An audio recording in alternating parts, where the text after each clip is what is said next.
Hola, soy Antonio Sala y en este vídeo vamos a discutir cómo calcular el régimen estacionario de este tipo, rampa más constante, que se produce cuando un sistema lineal es alimentado con una entrada tipo rampa UDT igual a t, por ejemplo, unitaria, y termina el transitorio exponencial, si es estable. Vamos a hacer solo rampa unitaria porque si lo alimentara con una rampa A por T, pues todos los resultados se multiplicarían por la pendiente de la rampa A, con lo cual pues las conclusiones ante esa rampa no unitaria serían triviales. Y también si tengo este régimen estacionario, sacando factor común, lo puedo expresar así, siendo delta pues un adelanto o atraso temporal dependiendo de los resultados de los cálculos que vamos a ver. Vamos a calcular ese régimen estacionario ante rampa utilizando la descomposición en fracciones simples. Si tengo esta función de transferencia, como la rampa unitaria tiene de transformada de Laplace 1 partido por s cuadrado, pues ante condiciones iniciales nulas, función de transferencia por entrada me da la salida en el dominio de Laplace que estamos buscando. Con lo cual, en un ejercicio numérico, sabría n y d y haría descomposición en fracciones simples y antitransformada mirando en tablas, por ejemplo. ¿Cómo será esa descomposición en fracciones simples? Pues de este tipo. El s cuadrado tendrá p partido por s más q partido s cuadrado y luego d de s, estoy suponiendo que no hay polos en el origen, o sea que d de s no tiene raíces en cero y por tanto no hay s cubo ni nada de esto, pues entonces si las raíces de d de s están en otro sitio que no sean en cero, pues habrá pues otras fracciones simples con denominador d, de modo que al hacer transformada de Laplace inversa, esto será la constante p, este otro trozo será pues la rampa dependiente q, y este término de aquí dará lugar a un transitorio exponencial que tenderá a cero si todas las raíces de d tienen parte real negativa, estables. Con lo cual, calcular el régimen estacionario se reduce a calcular los valores de p y q sin necesidad de calcular r si no hace falta. Con lo cual, pues tengo que multiplicar p por 1s y por d de s, aquí lo tengo, q se multiplicará solo por d de s y r se multiplicará por s cuadrado.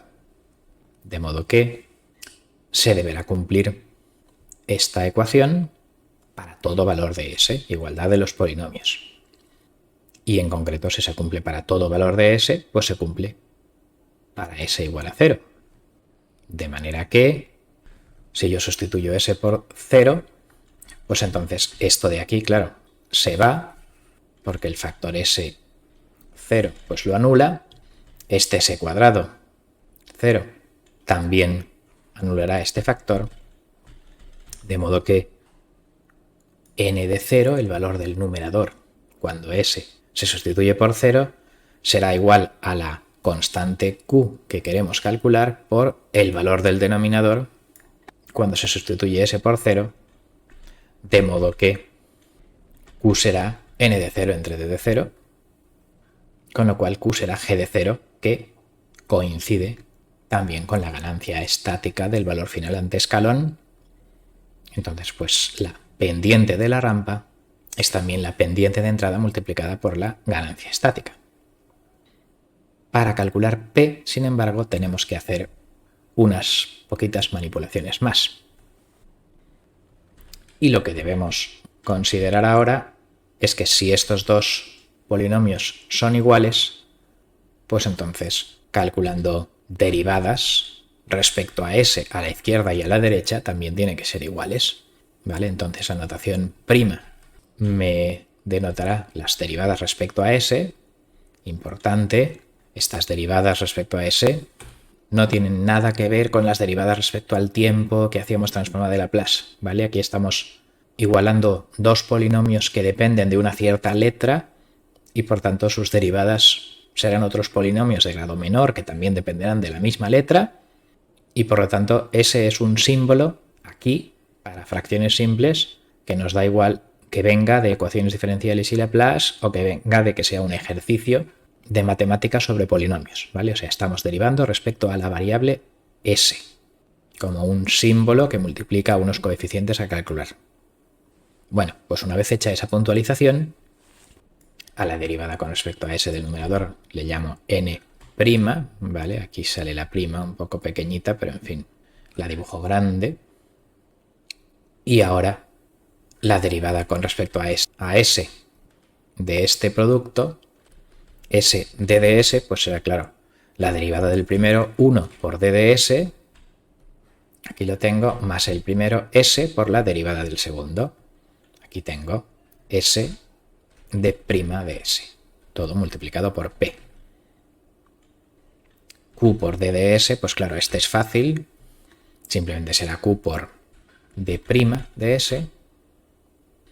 Y luego, pues s cuadrado r de s, pues también es un producto y será la derivada de s cuadrado por r, o sea, 2s por r.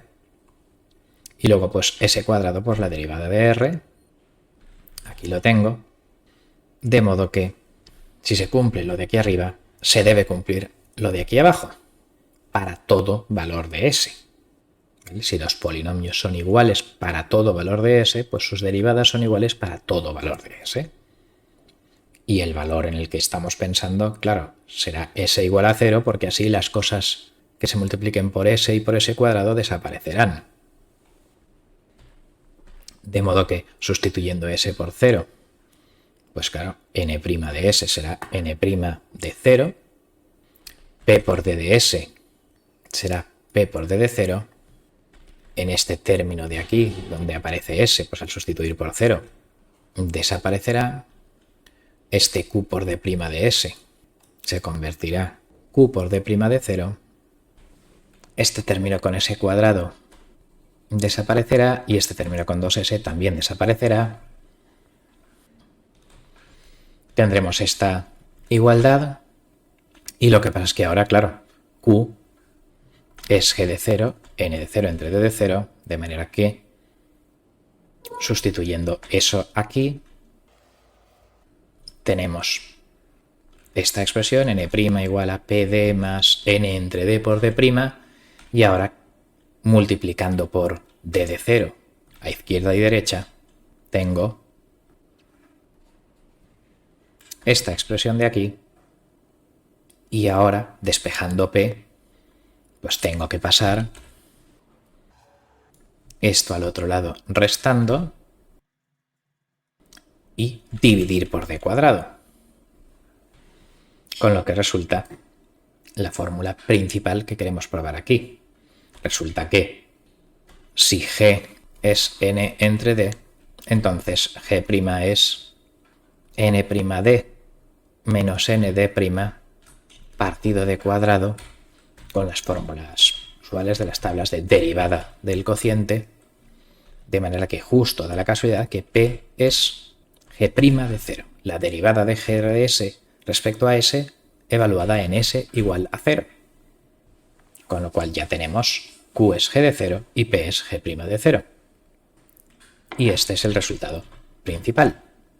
Aparte de un transitorio exponencial dado por los polos de g, raíces del denominador, habrá una respuesta rampa más constante cuya pendiente será g de 0 y cuya constante que se añade a esa rampa será derivada de g con respecto a s evaluada en 0. Este es el resultado principal. Vamos a verificarlo demostrándolo también haciendo una serie de Taylor. Si g de s no tiene polos en el origen, entonces es continua en 0 y derivable, de modo que yo puedo expresar g de s como g de 0 más g' de 0 por s más, claro, la serie infinita sería g segunda partido 2 factorial s cuadrado más g tercera partido 3 factorial s cubo más etcétera.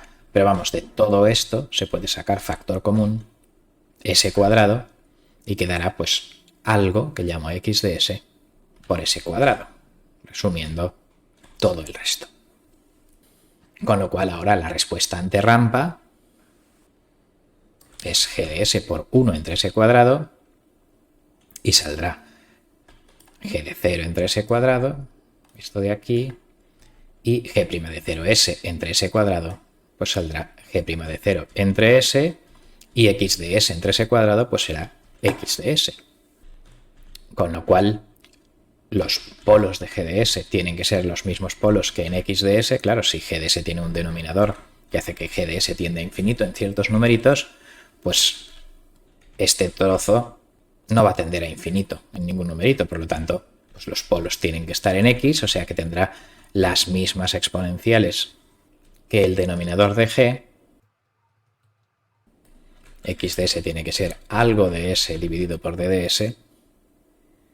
Y tendremos, por lo tanto, al hacer transformada inversa, pues las mismas exponenciales y g de 0 por t, que es la transformada inversa de este trozo, y la constante g' de 0 por 1 entre s, 1, transformada inversa, g' de 0 constante, más esos términos exponenciales.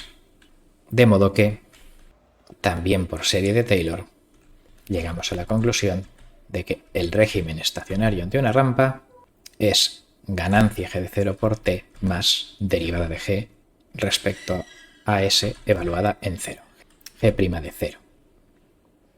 Con lo cual finalizaremos aquí y la interpretación del significado de esto y ejemplos en sistemas de primer y segundo orden, etcétera, lo dejaremos para un segundo vídeo. Muchas gracias por vuestra atención.